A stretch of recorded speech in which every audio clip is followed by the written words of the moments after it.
Magandang umaga po sa lahat. Secretary, US Secretary, ito namin dalawa, USD Undersecretary, Manuel Guevara, Palawing Pandangan, Professor Geraldine Araneta, Director Maria Simbolikong, sa lahat ng buo ng NRCP at sa lahat ng mga panauhin natin dito sa ating Presidente ng NRCP, pasensya na po, Dr. Gregorio del Pilar. Maraming salamat po sa pagkakataon po na binigay po ng NRCP sa akin para makapagambag sa pag-celebrate nitong anibersaryo ng NRCP at magsilbing simbolo ng mga adikain ng NRCP. Alin ko po ang likha na ito para sa inyo. At sana ay ito ay maging inspirasyon para ipagpatuloy nyo kung ano ang simulan ng NRCP mula nang ito ay kita para paglingkod para sa ating mga kapwa. Okay? Sa pamamagitan ng pagbahagi ng kaalaman, ng research. Ang matahig na ito ay sumisimbolo sa adikain ng sagisag at ang mag-alay ng kalungan para sa ikabubuti ng buhay. Ang sculpture na Malayang Isip, yun pala ang pinaka-title nito ay dumaan sa napakahabang proseso ng pag-e-edit. Pero napagkasunduan po namin na ang Malayang Isip ang pinaka-angkop na titulo na iaangkop dun sa ating sculpture. Ang sculpture na Malayang Isip ay isang modern take sa klasisismo ng figurative sculpture. Ang aking napiling figura ay isang hubad na babae at sunod sa classical sculpture. Ngunit ito ay hinaluan ng simbolikong take. Ang forma ng figura ay mabante, habang banat ang mga braso. Ang kanyang mga kamay ay nakakmang nagbabasa ng mga libro. Ang simbolo ng pagbabasa at pagbubukas ng palad ang dynamismo ng pag-aalay ng malaya. Halo ang disenyo ng sculpture mula sa aking series ng painting sa librong DOST-NRCP. Noong ako estudyante pa ay gumawa po ako ng series ng mga print at painting. Kung saan ginamit ko po na simbolo ang libro na lumilipad na parang mga ibon. Kung maalala nyo yung drawing natin ng tatay, so, ganun po yung ideya ng simula. Ito po ang napiling disenyo ng board ng NRCP at natuwa po ako talaga dahil ito rin po ang gusto kong disenyo na may patupad. At nagpapasalamat ako at nagkaroon ng pagkakataon na ma-realize itong ideya na ito.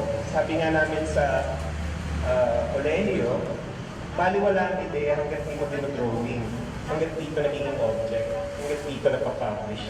Sa tingin ko, ganun din ang research. Hanggang di natin pinapublish ito, ay hindi din nakikita ng madla. Sa sining, sa aming field, hanggang hindi mo ito na-exhibit, hanggang hindi mo ito napapakita sa madla, ay sinasarili mo ito. At sa tingin namin ay ang service namin bilang mga artista, mga pintor, sculptor, designer, ay ipakita sa madla ang aming mga likha.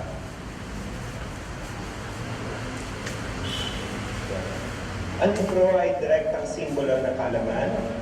Ang paglipat ay simbolo ng paglaya, pagtaas, kagaya ng angat ng saliksik.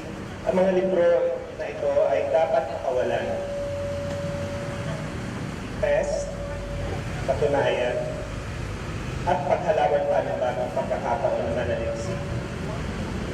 Ang karanasan ko sa pagtibak ng Malayang Isip, kagaya ng ibang paglilikha, ay may tuturing na pagsasaliksik din. Experiments din ang pinagdaanan nito. Maraming failure, sigurado. Maraming team effort. Maraming dugot pawis na dumanan sa luha. At bukod dito ay ang pagputok ng pandemya sa gitna ng proyekto. Alam po ito ng board ng NRCP, ni President na dumalaw sa bahay na labis pong naapektuhan ng proyektong ito ng COVID-19. Ngunit sa kabilang banda, ito rin po yung naging inspirasyon ko para ipagpatuloy yung proyekto. Unang-una po, nasa bahay lang po ako noon.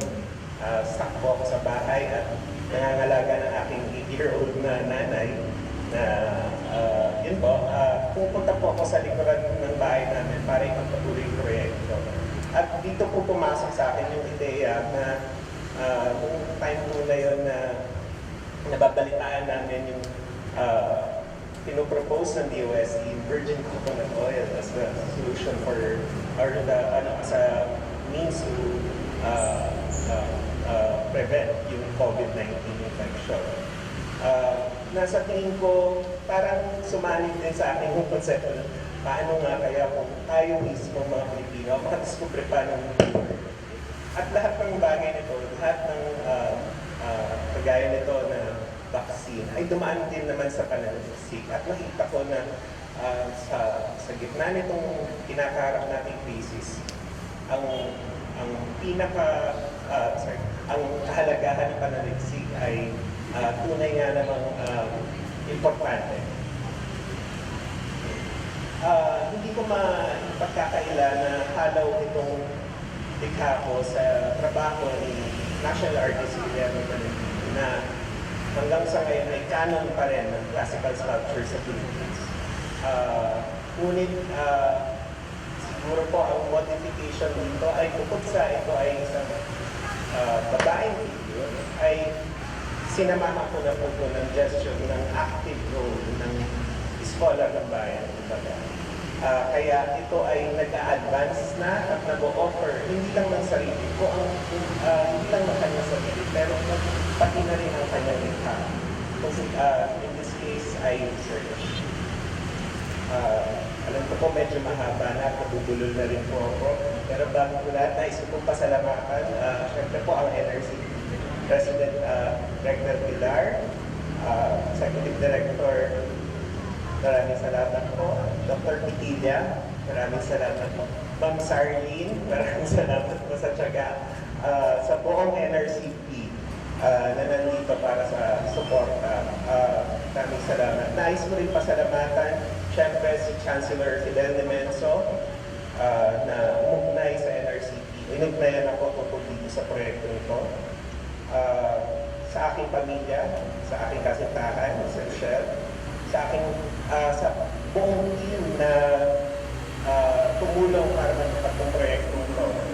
Sa photographer namin si Mark Nicdao, sa aking modelo na si Cassandra Chan, na nagkataon ay naging Miss Chinatown 2021, nanalo po siya. Sa aking mentors at advisors sa Sculptor, si Professor Paul Albertiano at si Professor Toyn Limaw. Sa aking dekana, si Professor Mitzi Aguilar Reyes. At syempre, sa buong team, kabilang po pala si former Dean Rosete sa paglikha ng prototype. So, maraming salamat at natuwa po ako sa totoo lang po na mga nabanggit kanina tungkol sa Malayang Isip. Hindi ko po akalain na na-interpret din ng mga nakakita ng Malayang Isip na kahit hindi ko po siya explain ay naintindihan na kagad. I think ito po yung, sa tingin ko po, ito po ang pinaka magandang epekto na gusto kong makita or marinig mula sa audience, sa viewers, na hindi na kailangan paliwanag kung ano ba yung Malayang Isip. At ito ay inyong ma-experience personal. Muli, magandang umaga at maraming salamat.